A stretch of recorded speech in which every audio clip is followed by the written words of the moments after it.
Hey, welcome everybody to another episode of 10 Bestest. I'm Brian Hart. I'm Karen McFarland-Holman.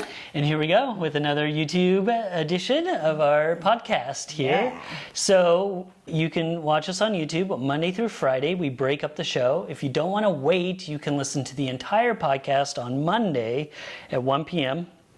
Listen to the whole thing, but whatever is best for you, we've kind of integrated multiple ways.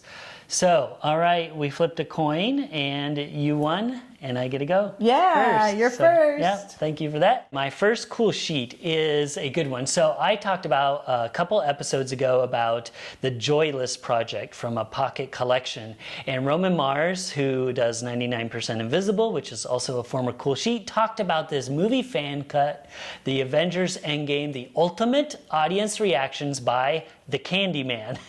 So I love it's a very long title, but essentially he has this video. It's over 38 minutes long and it's a bootleg, so it's totally illegal. In fact, the YouTube video is unlisted because it's been taken down a few times, but it has 7.2 million views, even though it's unlisted, and you kind of have to dig for it, but you can find it on our show notes, of course. So this shows this cut of the best parts of Avengers Endgame in this audience, in a theater, and what just makes it so great is, you know, especially with COVID hit and we couldn't go to the theaters for so long, I kind of didn't realize how amazing that shared experience is of watching a movie with an audience, with people that are equally excited. And of course, Endgame, if you're a Marvel fan, was this pinnacle of 10 years of work of these different Marvel movies all wrapped up into this one moment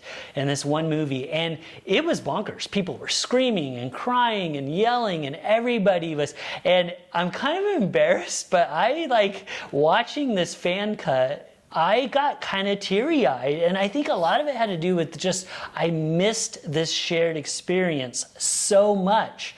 And I've watched it now a couple times, and every time I get goosebumps, I kind of get choked up. It just really proved to me how important watching movies in the big screen with other people, even if they're strangers, but especially your friends. So check out the movie fan cut, the Avengers Endgame, the ultimate audience reactions by the CandyMan.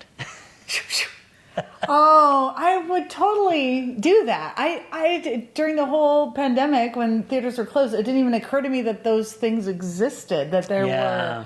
Wow, I just went and saw my first movie in a theater after 18 months. Yeah. But so how was that going back? Wasn't it kind of, it's like surreal. Yeah, it's surreal. And I did not, I've been a movie lover forever, but that, I was like, whoa, the big screen experience, the theater experience is really special. Yeah. And it was so good to be back. Oh, yeah.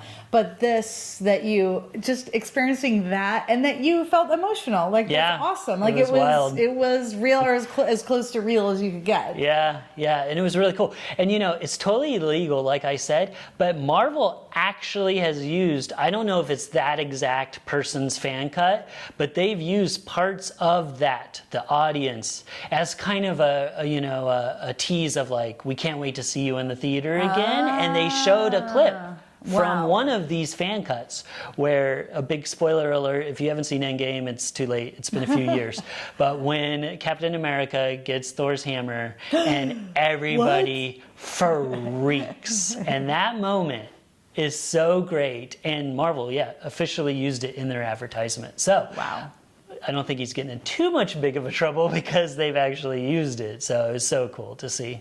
Yeah. But, excellent. Yeah, it's a really cool moment for sure.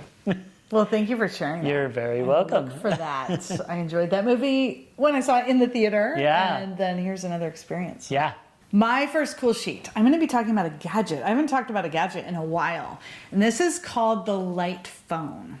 So it is clear that countless numbers of humans are addicted to their smartphones. Our smartphones, my smartphone. I am addicted, especially because of the apps. So, two people, Joe Hollier and Kaiwan Tang, recognized this obsession with smartphones back in 2014 when they were hired to create apps. And they both agreed while they were doing this that creating another app would just feed into these unhealthy behaviors. And instead, they banded together to create something else, this light phone. This creation, the first version of it, sold as a Kickstarter campaign in 2015, and it was simply just a mobile phone. Like if we go way back to the first ones, it was nothing more, nothing less, just to call people. However, they learned that while many of their customers agreed with their mission to help people break this addiction to smartphones, there are some helpful tools that are on phones that were missing from it. So the latest rendition, the Light Phone 2, is now available for pre-sale. And this version, like the original, allows users to call, of course, but also has text messaging, and it has an alarm clock. It also has a simple audio player where you upload a playlist of music, meditations, audiobooks, whatever you want ahead of time with intentionality. And they're also talking about integrating navigation, GPS, and possibly Spotify. At the time of this recording, they say it's going to ship out in October 2021, but you definitely will want to check out the status on their website, thelightphone.com, and find out when you could get it if you're interested. Or just go to that website and look more into it. My youngest son, he's 17, and is very excited to pre-order it and move away from his smartphone, which I think is amazing. So, the Light Phone 2. Ooh, that's really cool. Yes. So that's fun. It seems like when I first thought of it, I think of like they make these senior phones where they've got big giant numbers and things like that. Right, but I think they also yeah. do less. Like they do some things, but this is different. So this is just when you want to still have a smartphone, but not have everything that goes with it. Yep. All the So I really basically like anything that sends you down a rabbit hole. Yeah. And yeah, so when you go to their website, they talk a lot about just living life and being in the present moment, not staring at a thing, at a device. Yeah. And they have a really cool blog. Oh, Their yeah. blog, they talk about currently the advertising that they're doing is Nice. reaching out to the CEO of Apple. And Oh, it's wow. all letters to the CEO, like these short snippets.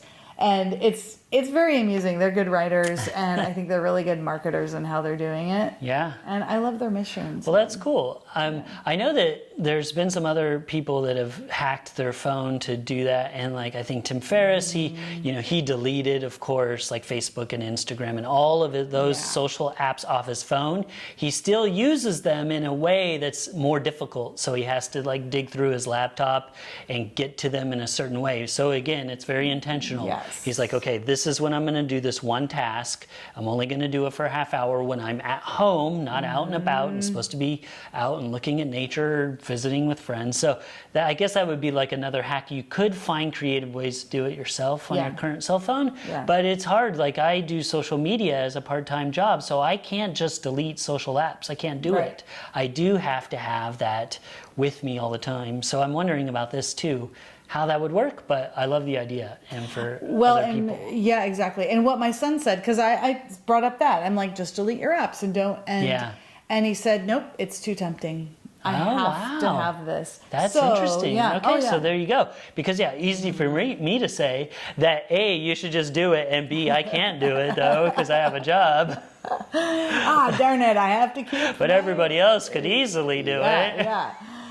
So, and the phones are pretty inexpensive. And notice how I didn't say camera. So, in anticipation of getting the Light Phone, my son bought a digital camera. I haven't seen one of those in years.